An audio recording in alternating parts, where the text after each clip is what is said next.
हमारे संतों ने अपनी भाषा में अपने समय में अपनी वाणी से अर्जी शब्द कहा करके संबोधित किया और बताया है कि इसी तरह से हम सब अपने उस सद्गुरु परमात्मा का ध्यान करते हैं, पूजा करते हैं कि जिससे हमारे जीवन के जो दुख हैं, कलेश हैं, वह ना हो।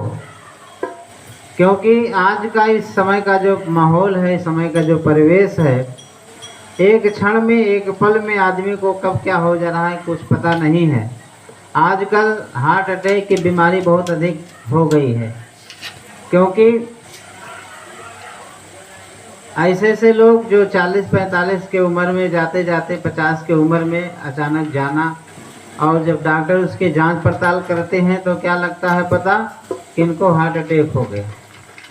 कितने लोग भ्रमित करते हैं ये कहा करके कि जब से कोरोना काल आया, कोरोना की सुई लोगों ने लगवाया तब से हार्ट अटैक और हावी हो गया। तो ये तो है नहीं कि खाली वही 40-45 वाले सुई लगवाए थे, बहुत लोग लगवाए हैं, 70-75 वाले लगवाए हैं। सबके साथ तो नहीं हो रहा है, ऐसी बात नहीं है। बीमारी बीमारी है, यही काल का जाल है, यही जो है काल का जाल है, वो आ करके सबको फंसा कर लेकर चला जाता है। कुछ पता नहीं है कब क्या हो जा रहा है। तो बंधुओं,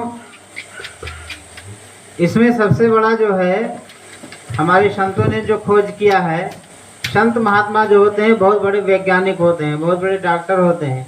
इनके इतना बड़ा वैज्ञानिक तो डॉक्टर कोई दुनिया में पैदा नहीं हुआ। इनकी जो खोज होती है, इनकी जो सोच होती है, और वही संत जो साधना रत रहते हैं, जो अपने आप में लीन रहते हैं, मस्त रहते हैं। मन मस्त हुआ फिर क्यों बोले, ऐसा हमारे सतगुरु कबीर साहब अपने शब्दों में कहा है कि मन मस्त हुआ फिर क्यों बोले, हल्की थी तब चढ़ी तराजू, बार बार वाको क्यों खोले, मन मस्त हुआ फिर क्यों बोले। जैसे तराजू में जब हम आप तौल नाप करते हैं तो जब बराबर रहता है तो उससे बार बार कोई तौल नाप नहीं करता है, लेकिन जब तक बराबर नहीं रहता है तब तक तौल माप होता रहता है।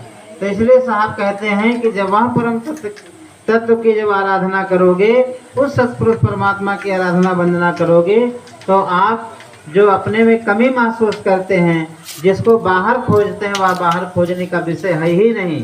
क्योंकि सतगुरु कबीर हमारे कहते हैं, जे खोजत कल्प हो गया, घट ही माई सो मोर, और बाढ़ी गर्भ गुमान से तासे परिग्रो दूर। दूर इसलिए हो जा रहा है कि आदमी के अंदर जो नाना प्रकार के बंधन लगे हुए हैं, काम है, क्रोध है, लोभ है, मत्सर है, ईर्ष्या द्वेष है, इसलिए वह तत्व को की प्राप्ति नहीं कर पाता आदमी। पूजा पाठ ध्यान मुद्रा में रहता है, लेकिन जिस पथ पे चलना चाहिए उस पथ से भटक जा रहा है। आता है तो उस पर चलने के लिए, लेकिन वह पथ भूल करके दूसरा मार्ग पकड़ लेता है।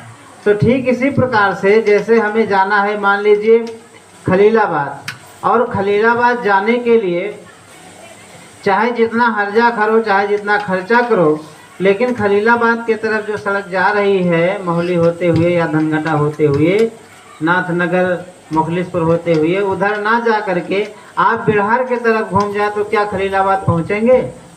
कभी नहीं पहुंच सकते हैं। इसलिए हमारा लक्ष्य जो मानव का लक्ष्य होना चाहिए, उस लक्ष्य के आधार पर जब आप अपने रास्ते पर चलेंगे, अपने पथ पर चलेंगे, तो वहाँ अनुभूति हमें आपको होता रहेगा। जिस महापुरुषों ने उस तत्व को देखा और बताया, वही मार्ग हम पूरे मानव प्राणियों के लिए ही दर्शाया बताया है। तो इसलिए साहब कहते हैं, हमें आपको बताते हैं कि जब तक हम